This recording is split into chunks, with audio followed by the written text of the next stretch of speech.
A new setting, very Wes Anderson.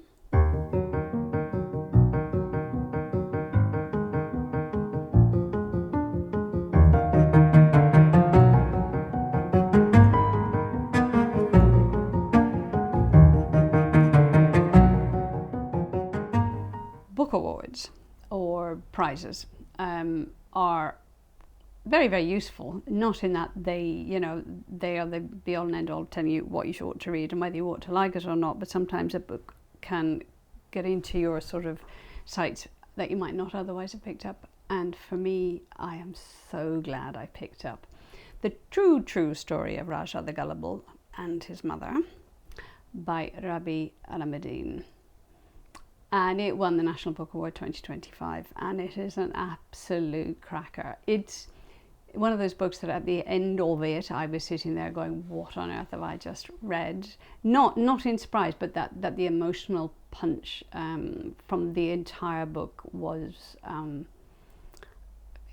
incredible. It was such an amazing, joyous, poignant, powerful, all of those words and more. It's the story of Raja, who calls himself Raja the this, the that, the other. And Raja lives with his mother. He's in his early 60s. He's Lebanese, he's gay, he's a philosophy teacher, he adores his students. And his mother's in her 80s. She's called Zalfa, and she is outrageous and sweary and wicked and irreverent, and has an emphasis on all sorts of funny things. And she and he get on like a house on fire and fight like cats and dogs.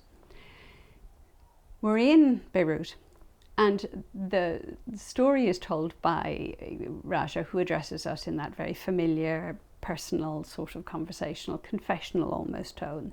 And confessional is a good word really in a way, because the whole space is not confessional, but we have this idea of a very compressed space, and in this space emotions are kind of ricocheting off the walls a lot of the time.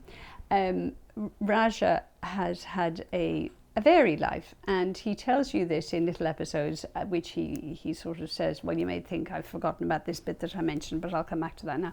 So you feel all the time that you're sitting down with a cup of coffee or tea with a very good friend.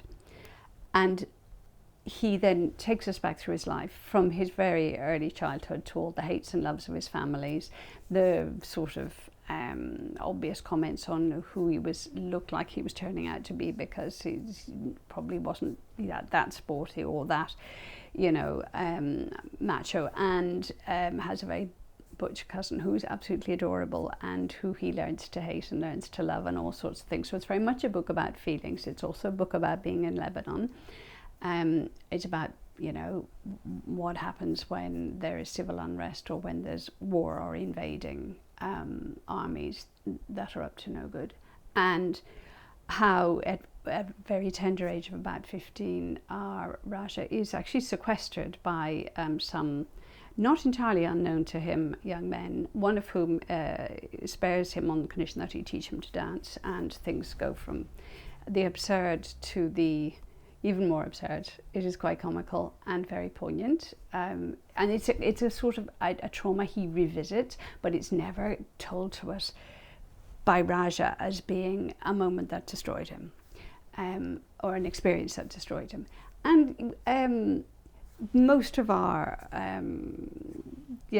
time is spent in this flat with his mother, on this tiny balcony and this tiny kitchen with this oversized table, and with all the different people who come in and out, because when one explosion happens, this dreaded and detested aunt has to come to live, and that with her comes the dreaded butch lesbian cousin who he has always hated, and who he may have to start maneuvering himself and making space for things that haven't been in his life. It's a novel about these two people who he's sort of like prickly not keeping everybody out, but he keeps everything on a tight rein. He's putting up his barriers, and this book is a lot about physical spaces, and his mother is determined to get through these barriers and get at him and to show him who he is and to show the neighbours, and she's all out there, though you don't know this necessarily.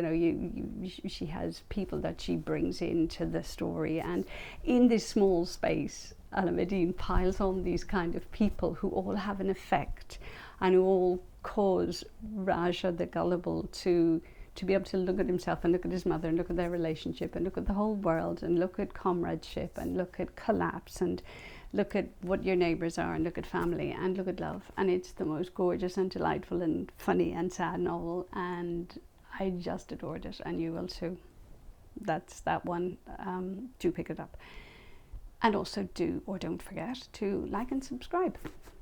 See you next time.